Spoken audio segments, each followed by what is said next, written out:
if I'm a little bit somewhat familiar with ChatGPT, how it works, I've probably heard of this thing called prompting, or this idea of prompting ChatGPT, and that's somehow, for some reason, super important and significant. Can you go into that, the importance of prompting? What is prompting?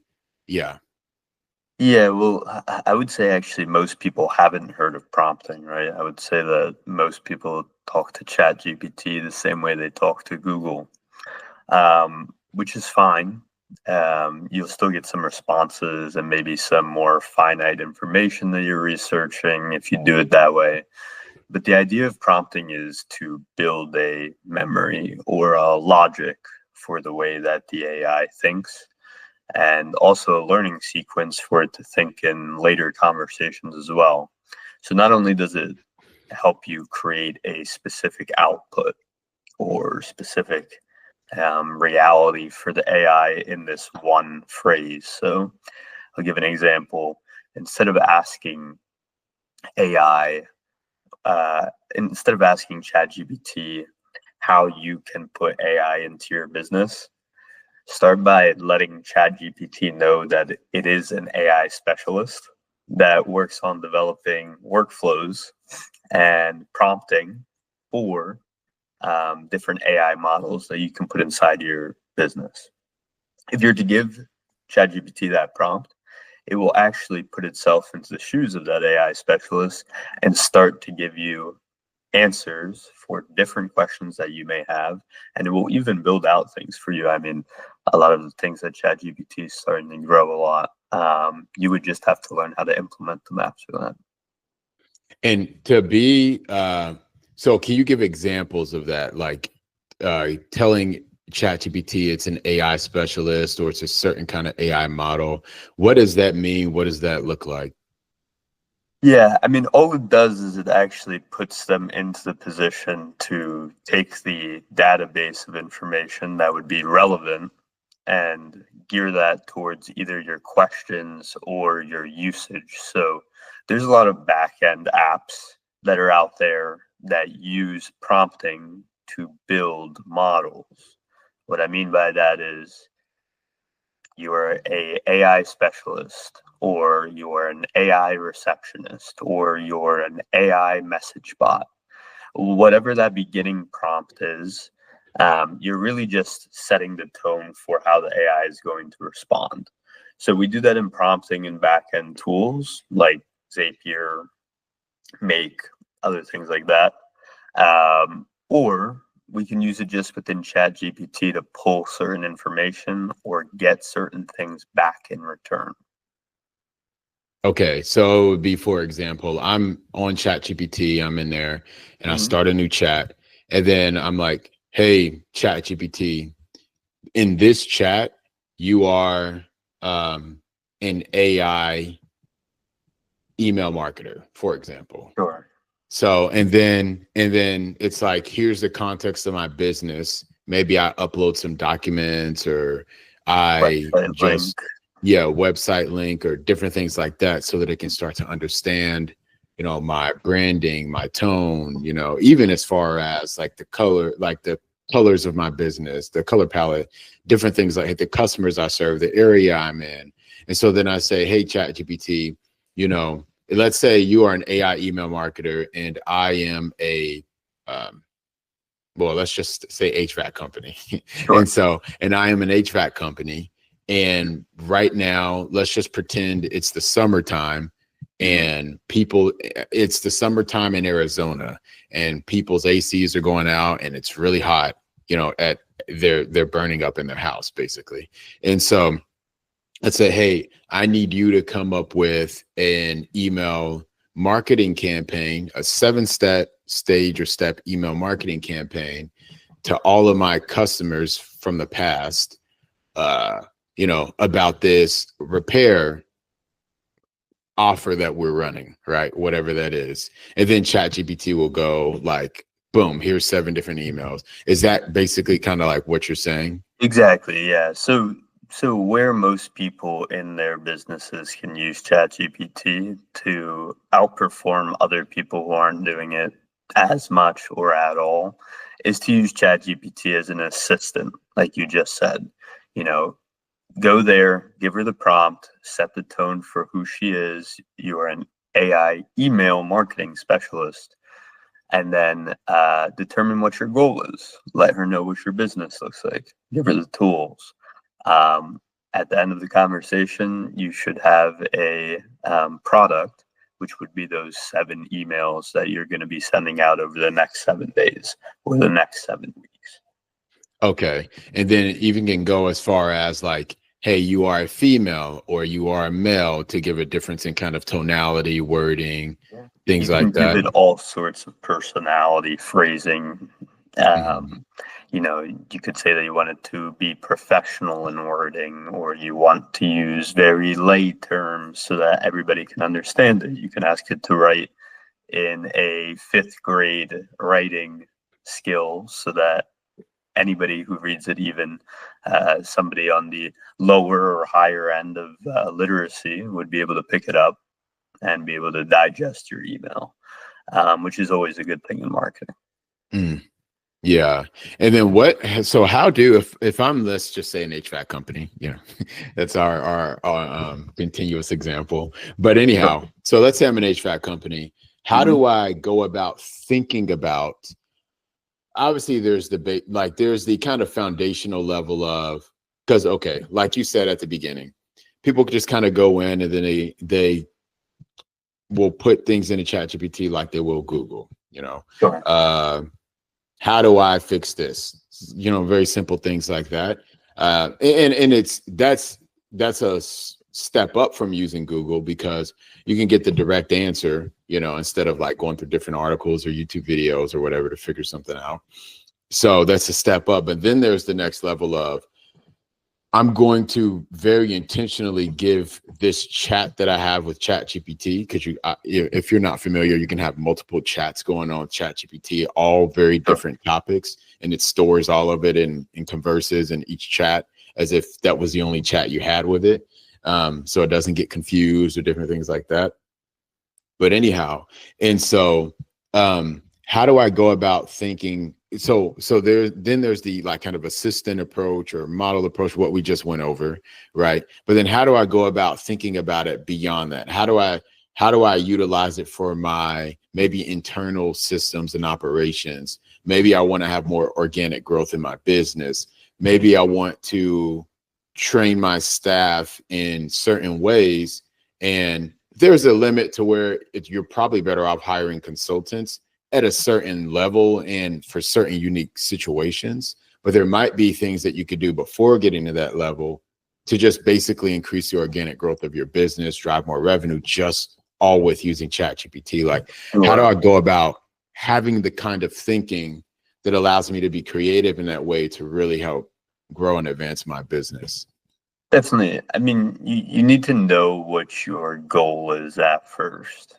You know, the great thing is, whatever your goal is, if you don't clearly understand how you're going to get to that path and you need some different paths to go down, you can actually have that conversation with ChatGPT to help you think it out. But for people who are trying to use AI in their business, whether they're trying to use it in a different business unit or for some information, you know, the first place to go would be to the actual models, like we just talked about.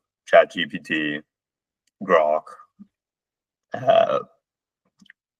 Google Gemini, things like that are going to help you develop your own specific use case, and you have to always continuously come back. If you want something that's built and there to stay and operates as a part of your business, well, then you either need to learn how to develop some tools, build workflows, which is what we talked about earlier with apps like Zapier and Make. And there's some even way more advanced apps out there. Or, like you said, you need to look at a team like us or another consultant who actually understands AI, develops tools, whether it's a hard-coded tool in your business or a no-code tool. Either way, there's tons of great things that you can do. Whether you're looking for somebody that manages your calendar, keeps you organized, takes notes for you, books appointments, calls your leads, texts your leads, sits as a chatbot on your website. I mean, those were around for years, but not with the AI functionality where you can actually have any conversation with it rather than a specific set amount of questions with specific set responses. So yeah, I mean, really the end goal for a lot of people is going to be looking into, who has what I want and how can I work with them? Because although AI is great, it can get really complex. And I think that most people should be focused on, what's important. It's the business they got into.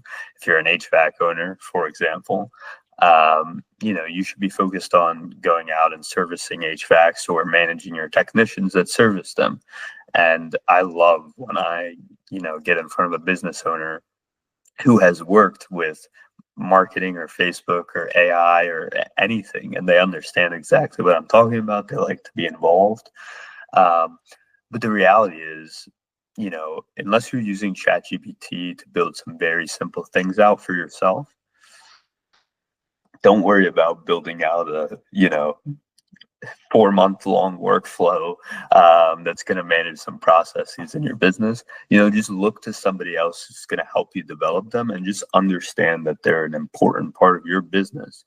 Whether you want to, shrink a team, restructure it, or you just want to bring assistance to that team through AI. Yeah.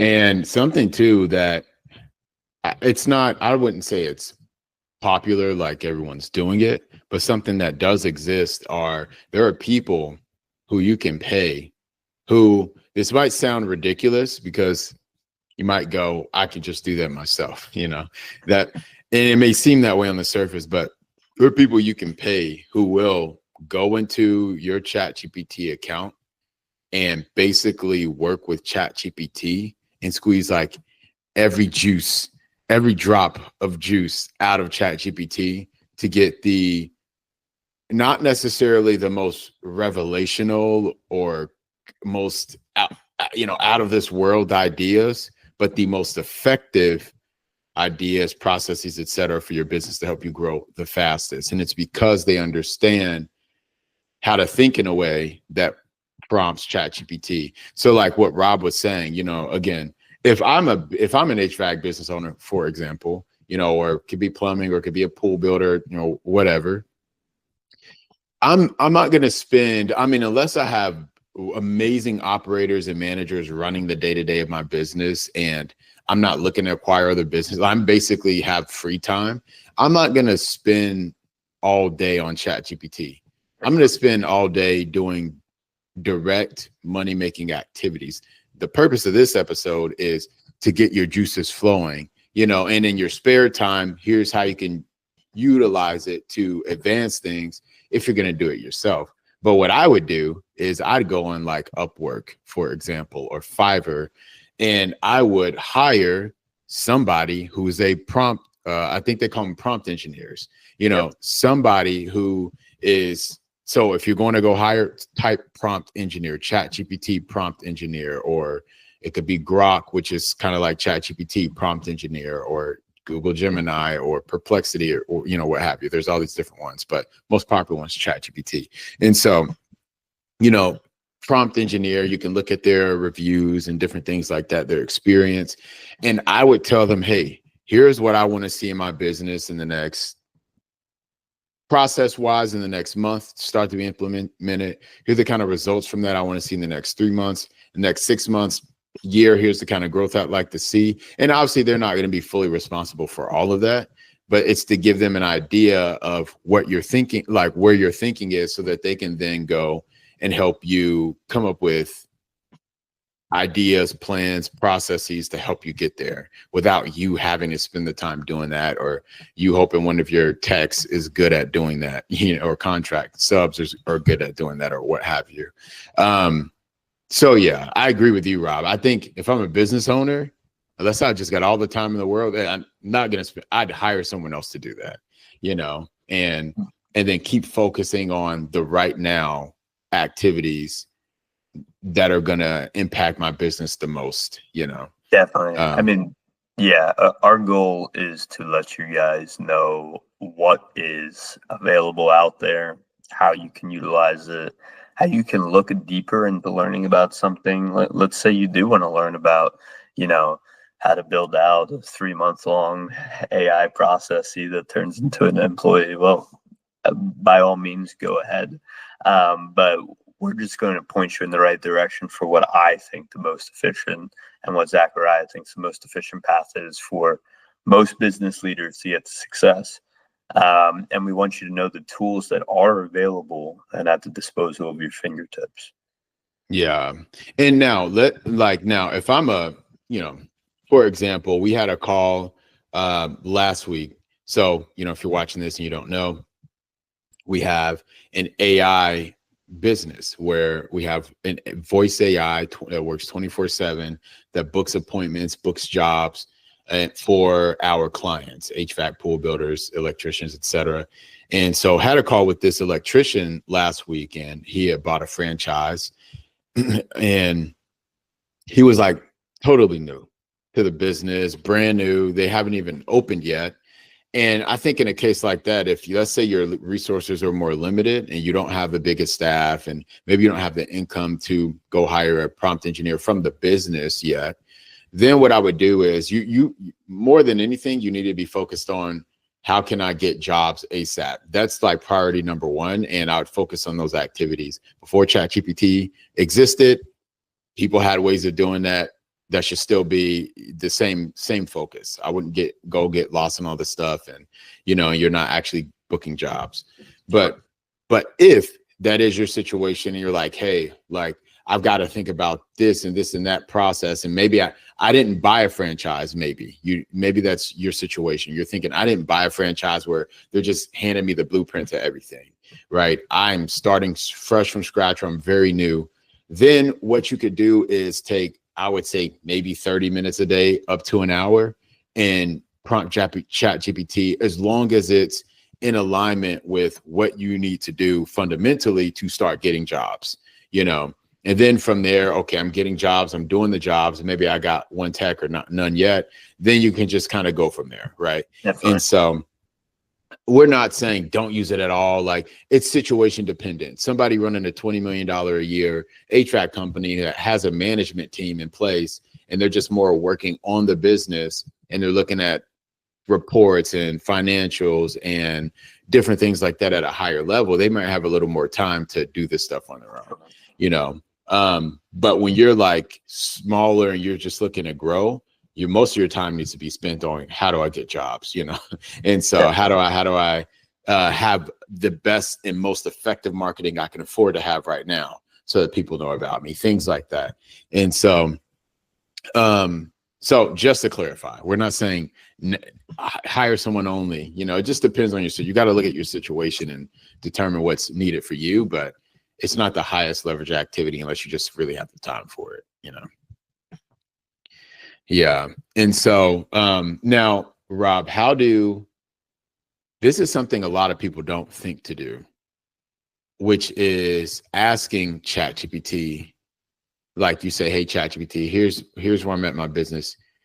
Here's where I want to go, but I don't really know how to think about how to chat with you so that I can have you can give me the most effective outcomes.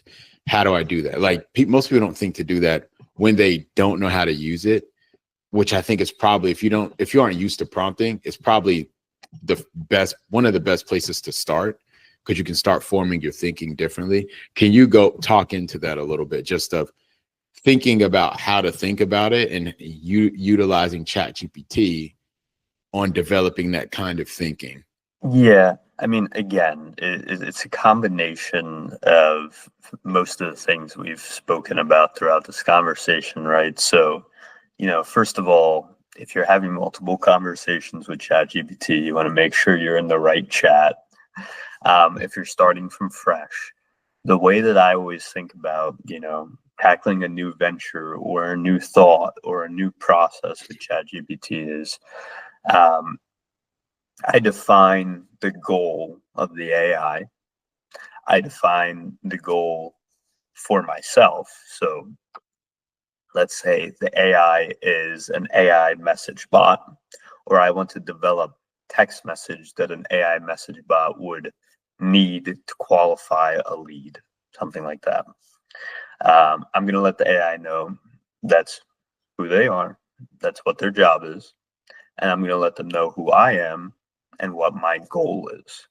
Then I'm going to give it all of the information it needs. So, what is my business? Well, we're an AI service and marketing company that works with home service and storefront businesses. So now I'm giving it even more information. And then it's going to spit some things back out at me if I just stop right there. If I just simplify it at, this is who you are, this is who I am, this is what I'm trying to do, and this is the goal, it's going to give me some information. Now I need to look at that information and determine if it is strong enough for what I need. And this is where some people, again, may lack the sense if they're not actually in that part of the business solely. So let's say, again, you're, an HVAC company, and you're looking at marketing, you're looking at email marketing, and you develop that prompt. Well, you may ask me, well, how do I know if the emails are what I'm looking for? I've never really designed any email marketing. Well, you can understand that whatever ChatGPT throws at you is usually pretty good. But that's where you need to understand a few things. Is it getting the right call to action? Is it speaking to your prospects the way that you want it to? Does it understand what your goal is with every email that's sent out? That goal may be to, book emergency jobs. It may be to let people know about a new promotion you're running, financing offer, energy efficient units, and you're developing this email to let people know about it. So again, you got to throw that back at ChatGPT, let it know if it's doing a good job. And if it's not, you just got to lay the groundwork for what you want changed. And the beautiful thing is, when that email sequence is done, you'd probably built a pretty good prompt just with that basic information. And you can come back to ChatGPT later if you ever want to do any more emails, and that same thought process is going to be there. Nice. Yeah. And I think that's very important. And I think a second layer too is, to your point, is just giving it as much information as possible. Again, like some of the most effective prompts I've come up with are when I'm typing out my prompt, I'm being very specific, very detailed. I'm really thinking through, from the perspective, if I was explaining this to someone else, is the context, am I delivering the context clearly and effectively? Am I given the proper and necessary and only necessary details, and so forth? And then if I can, am I layering in, data? I'll give like an example. Let's say, hypothetically speaking, I wanted ChatGPT to come up with a schedule of these podcast episodes for us. Mm-hmm. And so what I could do is I could take, because obviously these episodes are recorded because we have to upload them to YouTube somehow.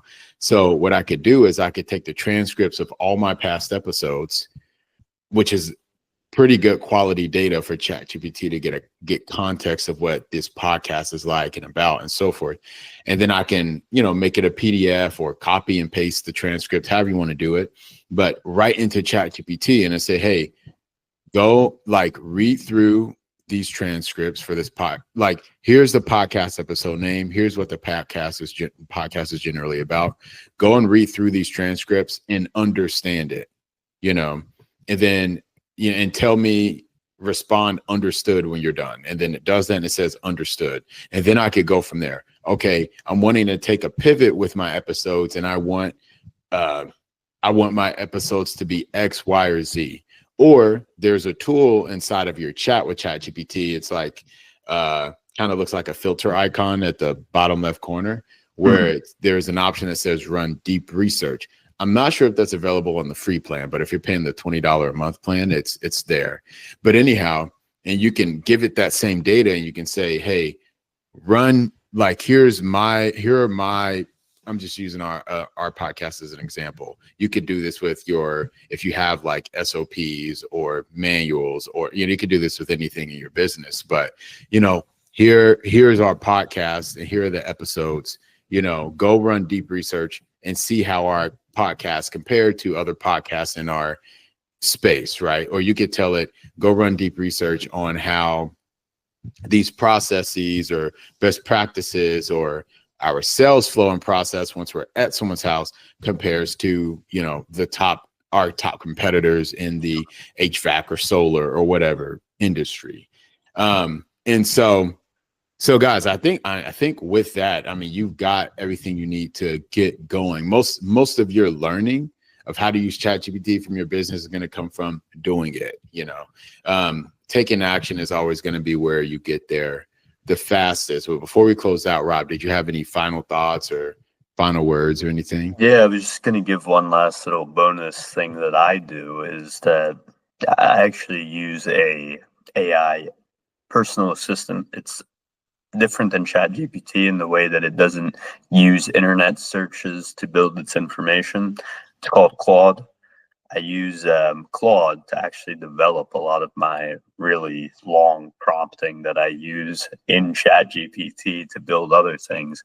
And, I don't even type it out. I just talk to Claude exactly how I'm speaking right now. And I go as long and as detailed as I need to be, just rambling. And Claude will clean up what I say, understand everything, and take that information and use it for what I need. So that's a little bonus for you guys. Use Claude if you really want to build some nice prompts over in ChatGPT without hiring somebody, and he'll help you do that. Yeah, I think I use Claude more than I use ChatGPT also. Yeah. I'm surprised it didn't come out of my mouth since at all during this episode, since I use it more than anything. But and so, well, guys, with that, thanks for listening to the InfraScale Podcast.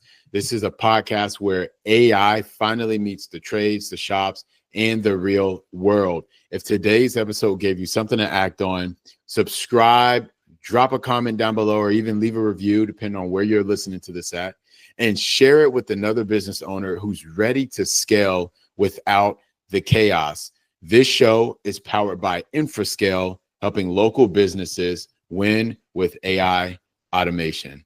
And until next week, take care. Take care.